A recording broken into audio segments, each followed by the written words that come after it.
Good afternoon, everybody. Please be seated. Welcome to the first afternoon session of PyCon 2017 for today. Our first presentation will be from Amber Brown on implementing parallelism and concurrency from the ground up. Thank you.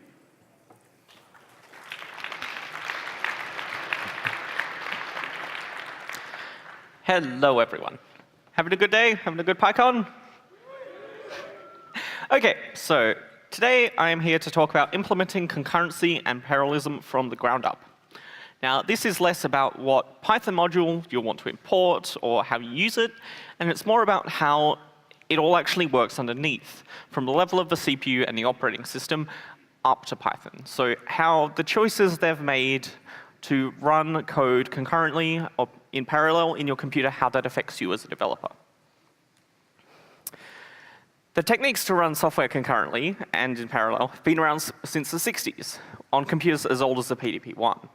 But it was much, much, much longer until such features came to consumer hardware and consumer operating systems, things that could fit on your desk. Both macOS and Windows have had similar paths, but I'm going with Windows for the context, since it's what I have most experience with. It's fortunate that the sequential consumer versions of Windows gradually introduced more and more concurrency features. And it's a really good way of just mapping the path of how these technologies get more advanced and smarter. But me, I am Amber Brown. I'm probably best known for my work on Twisted and related projects. During the day, I work at a company called Jelly Australia on the future of renewable energy and storage. You can find me on Twitter at Hawkeyowl, which I've got at the bottom there, or Hawkowl on GitHub. It's 1983. There was nothing, just a DOS prompt. Now, you know, MS-DOS was a little bit basic, and I'm going to assume that, you know, like MS-DOS, you don't exactly know what concurrency is, so I'll explain the lingo. Now, the most important terms in this talk are concurrency and parallelism, obviously. They are similar to the user, but vastly different in requirements and how they actually work. But to the user, they both achieve running multiple things at the same time.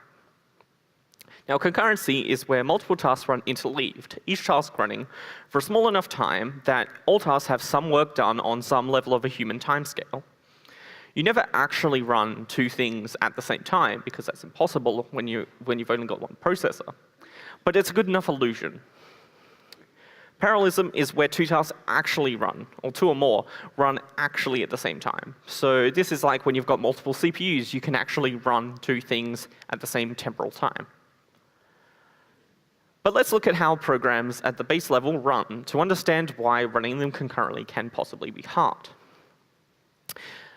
Programs store as an executable format a little more than a sequence of instructions. And the CPU executes them mostly in sequence. As an example, this is some of the instructions that make up Python. This is the disassembled machine code, which you know, is not quite what the computer runs, but is a human-readable representation. Now, every one of these calls relies on the previous one succeeding. You can't run them in a different order. And each instruction kind of relies on the previous instruction to have the correct state. On a higher level in programming languages, the underlying machine code is hidden from us, and it's transformed from a program like this into the machine code that does what the program represents. You can see the usage of two functions here in this QBasic application. There is print, which prints text to the terminal, and end, which finishes execution of the program and returns to the operating system. If we were to run it, we would get this. The print functions in the exact order we program. One will always come before the other, and the end will always come at the end. Nothing in between, in the same order, always. Classical desktop operating systems like MS-DOS only supported one application at once. You type the application name in, hit enter, and the application ran until it finished, allowing nothing else to happen on the machine. This is fine for things like games, like when playing King's Quest. You want to play the game and just the game. This was a sticking point for office computing and more productive use of computers on the desktop. In the business world, you want to run many things at once. Checking to see if you have an email shouldn't involve completely shutting down the word processor you are writing a report in. So let's fast forward to 1983. What is the future? Or 1985, rather. The future, of course, is Windows. Windows is named after a thing it brought to the IBM PC world. These windows are little containers that held an application, so you could display multiple of them at the screen at once, or minimize one and keep it running while you looked at something else. At this time, we didn't actually have multiple CPUs in desktop computers, so using Parallelism to run these applications at once was out. We needed concurrency, and that was exactly what Microsoft provided. So how did they do it? Windows 1.0 implemented what is called cooperative multitasking. Each application had to specifically support Windows, using its APIs to cooperate with the rest of the system. This was built on trust. A trust from the application that would be given enough time to run frequently enough to give a good user experience, and Windows would trust the application to not monopolize the runtime. The API Windows implemented looked like this. Windows implemented a message queue, in which an application would periodically ask for a message while running in a loop. GetMessage is the API that was used here. The system call would call into Windows, and Windows then had a chance to see whether it had something that it wanted to give the application, or whether it wanted to pass control to another application. If it wanted to pass control to another application, that thread running that get message would block until that thread that ran it got called get message, and Windows decided to give control back. The application could potentially use another API called peak message, which wouldn't work. This allowed an application doing heavy processing to be notified about events from Windows, such as key presses, while not relinquishing control. This gave absolute control to the application of what should run and whether anything else should run. Not even Windows could wrest control from the application if it wanted to. Unless some form of interrupt called into it, it was completely powerless. The model meant that you explicitly had to run applications for Windows using this event loop, this message loop. Otherwise, it wouldn't work nicely with everything else. If your application didn't yield enough, didn't check for messages often enough, other applications could seem laggy, or things like cursor movement could even be affected. The implementation of this system is relatively simple and possible on low-end hardware, and it doesn't have a lot of overhead, which made it a good choice. One important thing Windows 1.0 had, though, that most versions of MS-DOS didn't, is virtual memory. When running concurrent applications, you want two things. The first is that you want applications to be portable. This means that the application doesn't have to rely on any certain memory segments being free or being placed in a certain region of memory. If multiple applications access fixed points of real memory, then it could mean chaos, with them rewriting over each other and causing one or both to possibly fail. The second is that you don't want one application to be able to mess with the memory of another application by default. Keeping applications separate in memory means that one application being corrupted and having a failure means that it only affects that application. There's also obvious security things for it as well. You don't want untrusted process to be able to read the memory of everything on the machine. Virtual memory is generally implemented by a memory management unit. Now, that comes on CPUs, I think, past the 8086, or possibly earlier. The MMU will translate calls for blocks of memory using a page table into sections of real RAM. This means that every application on the system could possibly put something at memory location 0, but it will actually be put somewhere else, with the application none the wiser.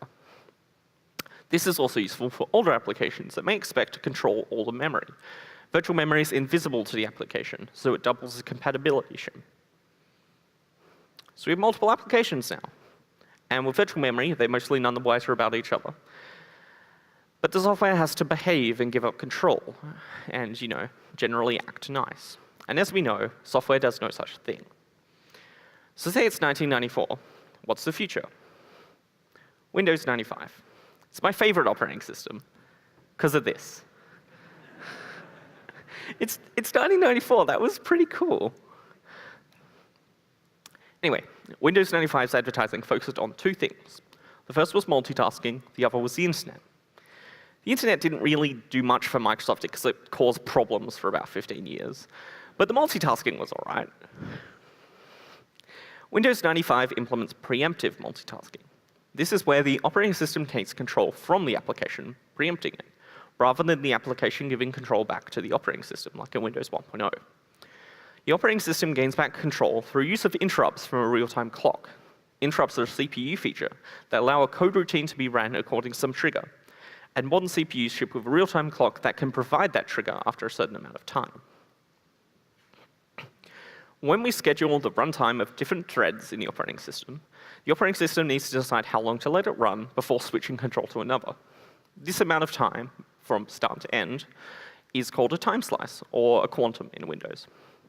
Changing between threads is expensive, and I'll go into that. But if you don't switch frequently enough, the illusion of concurrency becomes obvious to the user, and applications seem unresponsive. So picking the right time slice length is important. On Windows XP, it's generally 15 to 60 milliseconds long, and I think it was the same on 95. And on Windows Server, they have a fixed 120 millisecond time slice. The length of this time slice has a bottom limit, the tick rate of the OS kernel.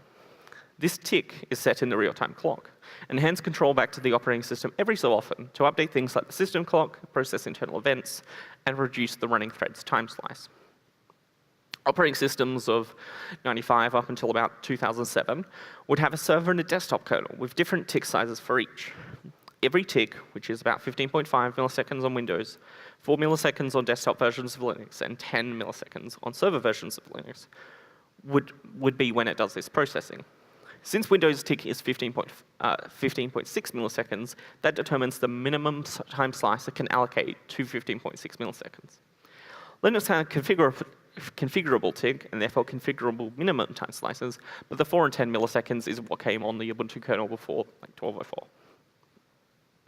Overall, the operating system has to be careful about what time slice it allocates to applications that the user may be interacting with.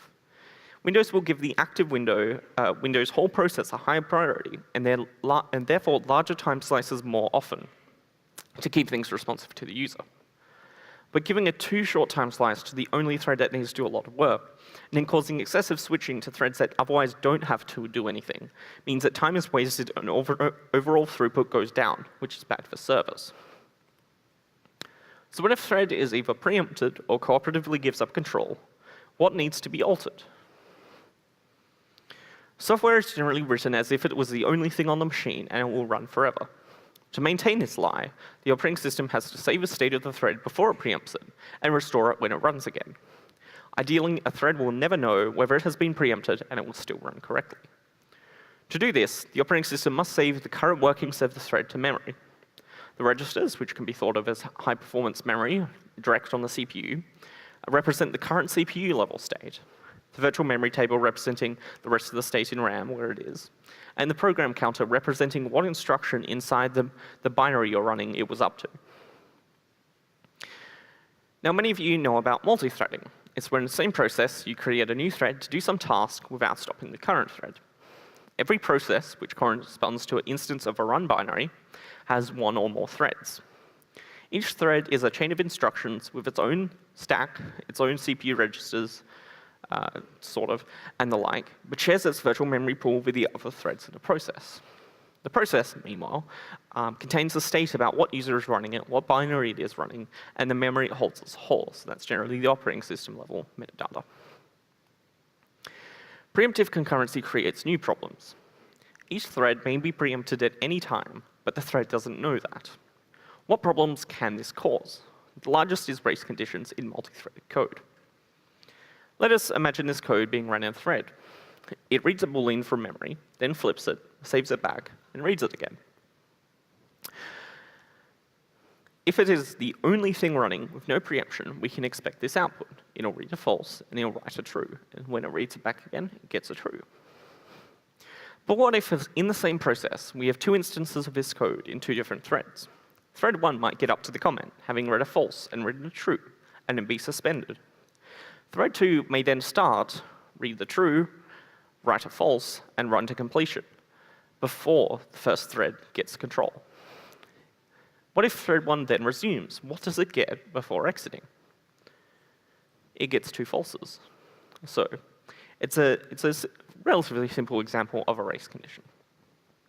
So 1995, we've still got one CPU, but now we're running multiple programs on it that might not play nice, and it's all going fine.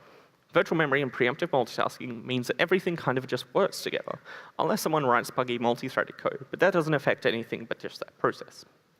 Now let's skip forward to 2001. Windows XP was the first consumer operating system where we could start taking advantage of parallelism and pinball. Simultaneous multi-threading, called hyperthreading by Intel, is a way of providing parallelism without having two true cores. It works by duplicating instruction queues, creating two logical processes that your operating system can use. These two logical processors feed into one physical processor, more efficiently filling in gaps where one logical processor may be waiting for data from cache or for RAM and can't process anything at the minute. Or it may optimize it by having instructions that are both the same from each logical core, allowing it to do them in parallel. Later in Windows XP's life, multi-core processors became quite common in consumer computers. This added a new layer of complexity because along with simultaneous multi-threading, true parallelism was possible. One of the major features of parallelism is causing your threaded code to become even more likely to break. Now, at any line of this code, the memory at position 0x0000 can be changed. Even if you have the whole time slice and your thread is not preempted, another thread can modify the memory you are looking at. This increases the likelihood of race conditions, as some previously dangerous code might have slipped through because it always fit inside one time slice. The proper way to implement this would be to wrap the critical section, the parts that require that the data they operate on not be modified, in a lock of some sort. Mutexes are a different name for a lock. They're basically the same. It's after mutual exclusion. Semaphores are a type of mutex. Come in two types. Come in binary and counting. Binary semaphores are sort of like train tracks, where they can be locked or unlocked, which is useful for protecting resources that can't be mutated or accessed by two things at a time, such as memory or a socket. Counting semaphores are when multiple things can access it, but only up to a certain number. You may have a thread pool with a certain number of threads, and you issue tasks to it. Now, if you hit the limit in that thread pool, a counting semaphore could be used to tell it, no, I can't accept any more requests. Please wait. You have to wait to acquire a lock to send something to this thread pool. One of the major problems with locks is that if written incorrectly, they too can be preempted and fall prey to a race condition. Just like the examples of reading a Boolean from memory, a naively written lock can read a false, try and set a true, and not have done it in time for another thread to read the false before it set the true. So giving two or more threads at that point what is meant to be an exclusive lock. The lock needs to be atomic, that is, the read-write operation has to happen instantaneously to all the other threads. Looking before you leap may actually cause problems in this case, because things can happen between the looking and the leaping. Modern CPUs do ship with atomic instructions to assist with building robust locks, though, with one such instruction being called a test and set. When one thread wants a lock, it runs a loop which uses a test and set instruction, testing for false, and it says if it's false, write true and return an error code, return no error code. Now, that happens atomically on the CPU, so there is nothing that can happen in between them. If there is an error condition, for example, if it tries to write it except it's a true, then you just keep looping, waiting for the lock. This can cause problems, though, because if you have 10 threads trying to acquire an exclusive lock in this method, you can have 9 of them just constantly doing work, trying to acquire that lock, without actually doing anything useful. There's no fixed queue either, so it's kind of luck of the scheduler of which one will be ran next after the lock is freed. So there's more fairer ways of doing this, but it's a basic way of doing it.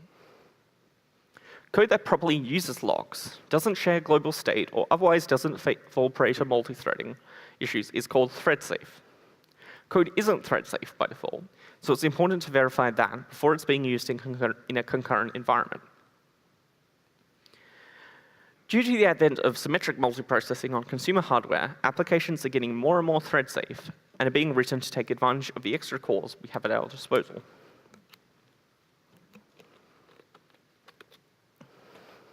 Let's move forward.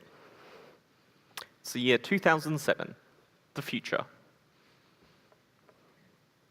Over the next decade, it becomes increasingly hard to make a CPU faster, and we end up with more cores on a die instead. On the server, which may have 2 processor slots, 32 core configurations, each core with multi-threading, can mean your system sees 64 logical processors. This introduces brand new problems, such as cache coherency and worse cache misses. Many CPUs share some level of cache between physical cores, so in a dual core, being moved from CPU 1 to CPU 2 may not cause issues. But if you're on a 64-core system, and you get moved to an entirely different die, or otherwise cores that don't share caches, you now have potentially lost all the benefits of your past cache, that your past caches had, as well as potentially leaving outdated cache behind. If you were to switch back to that core later, the cache will be gone at that point, so there's no point doing it. So it's important that you stay on the same core, or at least on the same caches. So the operating system has to be smart enough to decide when to move a core to a different, to something with a different cache, because it can be a very expensive operation. Windows 8 killed off the CPU tick, instead scheduling it dynamically. This is important for power saving, as even if we had no work to do, it would still do that tick every 15.6 milliseconds. This does have ramifications for time slices though, as the 15.6 milliseconds is no longer the smallest a time slice can be. And it makes larger time slices more efficient, as it's not interrupting them every 15 milliseconds to just reduce this time slice. It'll collate all the timers and all the things it needs to do into one tick, maybe less often, which has really good power saving potential. On Linux, the introduction of tickless kernels meant that there was no longer a difference between the server and desktop builds of the kernel. The CPU is not the only thing that can have concurrent access troubles. Lots of tasks don't fit how modern CPUs execute instructions, and perform better on the kind of processors that that GPUs have. This includes things like 3D rendering, video encoding and decoding, machine learning, and similar problems like that. GPUs don't generally have many memory management units on them, and some applications could corrupt the graphics of other programs. But Windows Vista's display drivers provide both memory segmentation for GPU using applications, as well as GPU time slicing to prevent one application from monopolizing. But overall, what does this have to do with Python? We've talked about CPUs and operating systems a lot. It's really easy to write multi-threaded Python code. The problem is, because of concurrency issues inside the interpreter, Python doesn't actually run Python code in multiple threads. The global interpreter lock, or GIL, means that only one thread in the Python process is actually executing Python. This has the benefit of making a lot of concurrency problems just not happen, because things generally, it means that a whole class of concurrency issues kind of go away. But it doesn't shield you from C extensions misbehaving, because they release the global interpreter lock and can run in parallel. So you have to make sure that not only your Python code is potentially thread safe from being called from C extensions, but your C extensions themselves behave correctly. Another option is to avoid threads as much as possible, and instead adopt cooperative multitasking practices. Python asynchronous I/O frameworks such as async.io, Twisted, Tornado, and others like Trio implement this, as do frameworks in other languages like Ruby's Event Machine and Node.js in general. But since we're only in a single thread, things that block need to not be used. This means no blind calls to sockets or files, and we have to somehow support every connection we might make to the external world without putting it in a thread. The problem of how to handle many connections in one thread is a big one, but not insurmountable. Every modern operating system ships with some method of implementing non-blocking asynchronous I/O. Every Windows program is event-driven at its core with the get message API, so I/O completion ports callback-based design fits really well. On Linux and Unix-based operating systems, we have things like select, epoll, and kq to pick from, depending on the kernel. You use these kernel APIs by calling them with lists of socket numbers, and it tells you what you can and can't send or receive on. Or rather, it tells you what you can receive or send on. If you want to, you just try and send as much as possible, and it says, no, you've filled up your buffers, and then you just do it later. This fits well into an event-driven system. It does work and it does scale. It's how a twisted or async I/O application can support thousands of connections at once on a single core, and also how Nginx can drive massive amounts of traffic efficiently. You can spawn up new processes and communicate with them asynchronously as well, allowing you to execute long-running, high-requirements tasks that don't fit an event-driven design.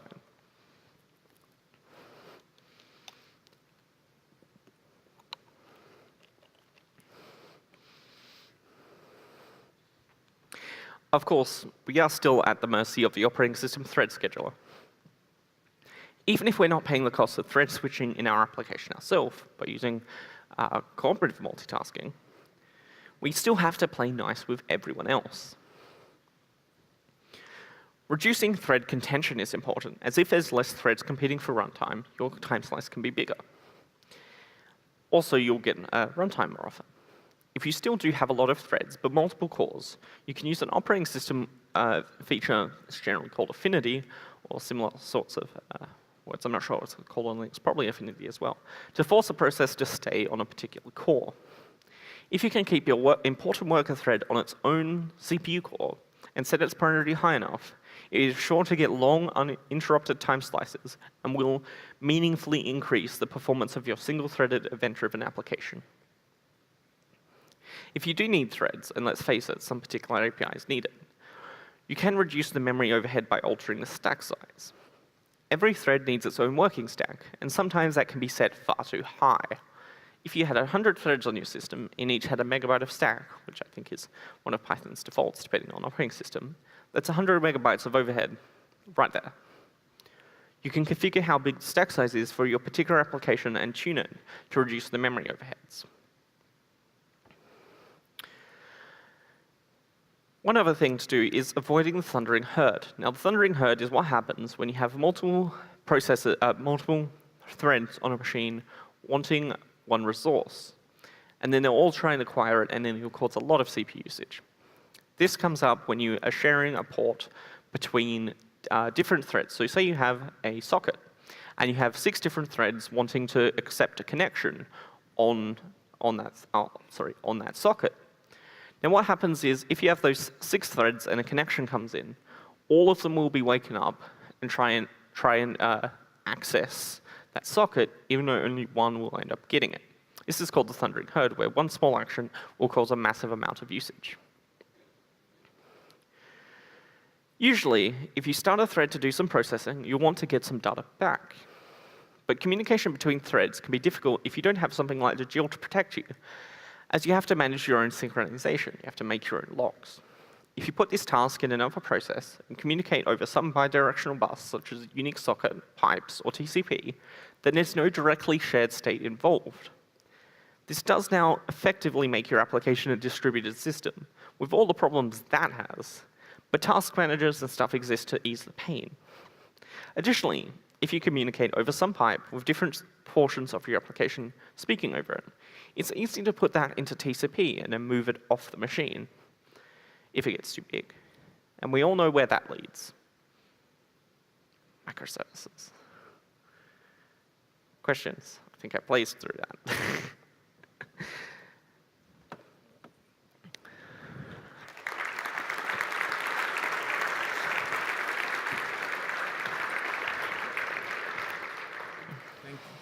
Thank you very much, Amber. Do we have yes, we have question microphones. If you have questions for Amber, please queue up at the microphone. The organisers have asked me to say that there is a 10-minute gap scheduled between presentations that is not obvious in the schedule. So if you don't have to leave right now in order to get to your next presentation.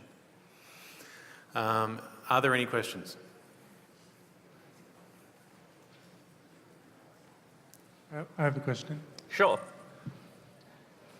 So, given that the CPython has the GIL, Yep. and lots of people have different opinions about the GIL, would you recommend for certain applications using something like IronPython or Jython because they don't have the GIL? I mean, because the sort of thing that I like doing, which is the single-threaded approach with event-driven I/O, the GIL doesn't really come into it. GIL or no GIL, it would be equally as fast.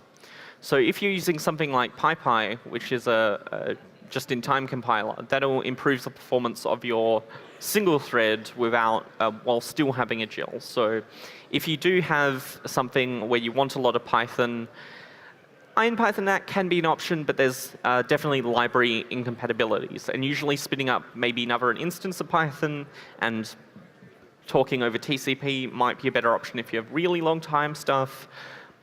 And then you don't have to worry about the issues of threading, and you can scale a little bit better. Thank you. So I'm fairly new to Python. I have a question about the GIL. Is it single per process, or is there one per interpreter? Or is there? It's one per interpreter, which generally means one per process. So can you run multiple interpreters in a process on multiple threads? That's a good question. I'm actually not sure. I think it might be, I think you can run multiple interpreters in one process, potentially. But it's, the global interpreter lock is internal to the Python interpreter. So if you start up multiple interpreters in your process, but I'm not sure if that's a supported thing that you can do. I'm not entirely sure. The global interpreter lock is process global. So OK, process global. Cool. So one per process, you mean? Yes. Okay. So one per process. Cool. Do we have any more questions? How about any statements? You said that thing about the GIL being limited to one thread. And my understanding is that the Python threading module uses multiple OS threads. The Python what module, sorry? Threading? Yeah, it'll run multiple OS threads, so it doesn't limit you to actually using one thread. It just means that all of those threads can only be executing and interpreting Python. Only one of those threads can be interpreting Python at any time. So those operating system threads, if it's like a C extension, that'll be fine because that releases the GIL. So it's just that if you spawn up multiple threads with Python code, it'll just run like thread 1, thread 2, thread 3 sort of thing. So anyone else? No statements? Cool. Thank you very much, everybody. Please thank Amber.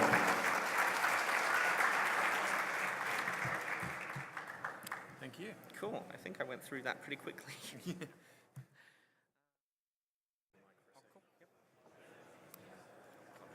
Good afternoon, everybody. Please be seated. Welcome to the first afternoon session of PyCon 2017 for today. Our first presentation will be from Amber Brown on implementing parallelism and concurrency from the ground up. Thank you.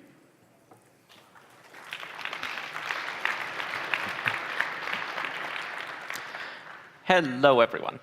Having a good day? Having a good PyCon? OK, so today I am here to talk about implementing concurrency and parallelism from the ground up. Now, this is less about what Python module you'll want to import or how you use it, and it's more about how it all actually works underneath, from the level of the CPU and the operating system up to Python. So how the choices they've made to run code concurrently or in parallel in your computer, how that affects you as a developer. The techniques to run software concurrently and in parallel have been around since the 60s on computers as old as the PDP-1. But it was much, much, much longer until concurrency is, so I'll explain the lingo. Now, the most important terms in this talk are concurrency and parallelism, obviously.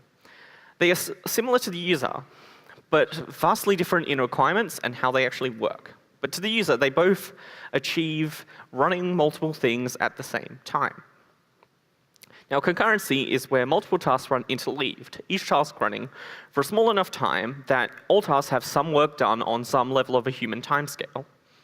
You never actually run two things at the same time, because that's impossible when you've only got one processor. But it's a good enough illusion.